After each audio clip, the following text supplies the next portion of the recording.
আজ 11 জুলাই। মিরসরাইবাসীর হৃদয়ে চিরকাল বেদনার হয়ে থাকা একটি দিন।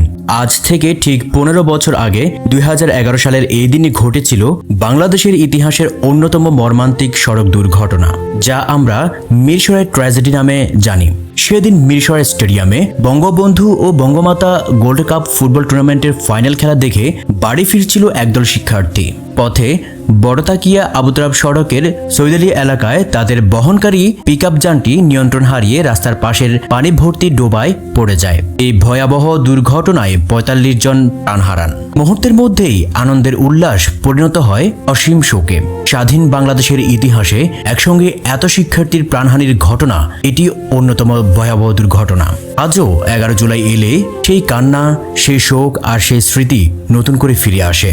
মিরসরাইবাসী গভীর শ্রদ্ধায় স্মরণ করেন সেই নিষ্পাপ প্রাণগুলোকে।